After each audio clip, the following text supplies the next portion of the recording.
Our lives are becoming more and more intertwined with the digital landscape.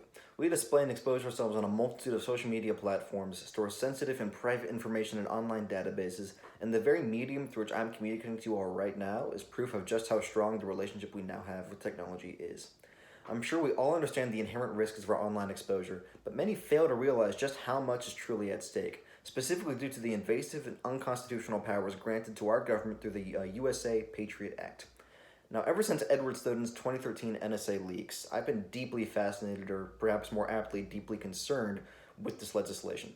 I've done extensive research on it and how it affects our day to day lives, and I must say it's most disturbing. Now, for those who don't know, on October 26, 2001, taking advantage of post 9/11 fear, the Patriot Act was passed and described to the public as a necessary countermeasure to fight domestic terrorism. Yet, this legislation is routinely being used to infringe on the rights of unsuspecting American citizens. I'm going to take you through what I feel are three of the most reckless, frightening, and unconstitutional aspects of this legislation: the tangible things provision, national security letters, and sneak and peek warrants. The first, the tangible things provision, is perhaps the most preposterous of the three. So, this tangible thing provision, as it's commonly referred to, is located under Section 215 of the Patriot Act, and it allows the federal government a dangerous level of influence with respect to personal privacy. According to the American Civil Liberties Union, or ACLU, Section 215 of the Patriot Act allows the FBI to force almost anyone to turn over specific records pertaining to their clients or customers through secret court orders issued by the United States Foreign Intelligence Surveillance Court, and that court is independent of the Supreme Court. In other words, this act permits the collection of tangible things, hence the nickname, such as books, records, papers, documents, anything like that. It's under Section 215 that the NSA is able to collect the mass phone record data that many of you may remember from Edward Snowden's leak that I mentioned a while ago. According to the Electronic Frontier Foundation, though, there need not be any supporting evidence in order for the FBI to exercise this power, as long as the FBI makes the broad assertion that the search is, quote, to protect against international terrorism or clandestine intelligence activities.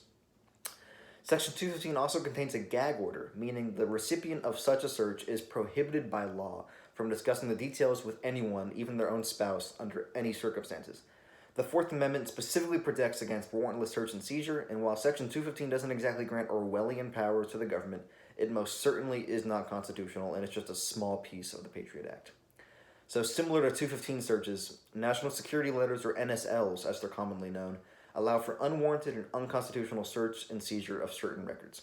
According to the Electronic Privacy Information Center, or EFF, NSLs give the government the power to seize customer and general non-content records held by a multitude of individuals and entities, such as banks, telephone companies, internet providers, and more. The main difference between the NSLs and Section 215 searches is that there is no kind of court order required for the FBI to issue an NSL.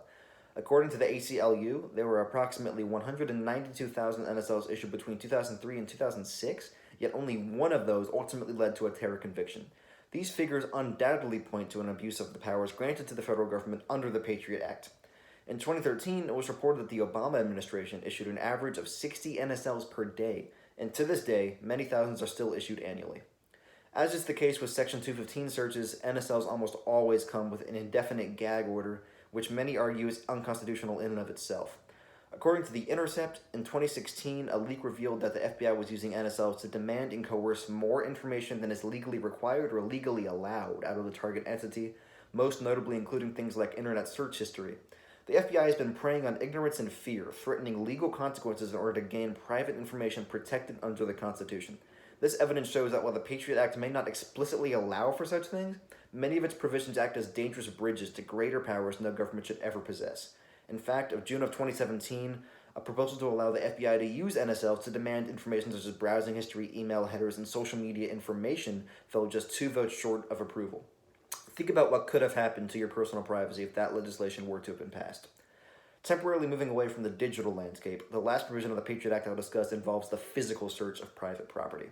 So, sneak and peek warrants addressed in Section 213 of the Patriot Act allow law enforcement entities to forcefully enter private premises without the owner's permission or knowledge, essentially identical to breaking and entering in practice. According to Vice, of the 11,129 sneak and peek warrants requested in the U.S. in 2013, only 51 were for terrorism investigations. 51. That comes out to 0.5%. If this legislation is supposed to be in place as a countermeasure against terrorism, why is it primarily being used in completely unrelated capacities? This legislation was not passed to be an everyday tool for law enforcement, it has become a commonplace tool for law enforcement. These searches are a clear and blatant violation of basic Fourth Amendment rights. Law enforcement may be prohibited from removing items from the scene with these sneak and peek warrants, hence the name, but this doesn't stop them from investigating things that are out in the open. So, let's say you leave your computer out in the open, they can go through and look at your browsing history legally, if available, or anything else that's just lying out in the open. While these searches don't particularly pertain to digital information collection that the Patriot Act is infamous for, it's nonetheless an example of the dangerous levels of power being granted to the government because of it. Now, there is much more to the Patriot Act than just these three provisions, but in the end, I believe that these were the most important ones and that they're enough to get the point across. That's right, to get the point across. When you look at what the powers the Patriot Act grants the government, it becomes clear that it's a blatantly unconstitutional piece of legislation.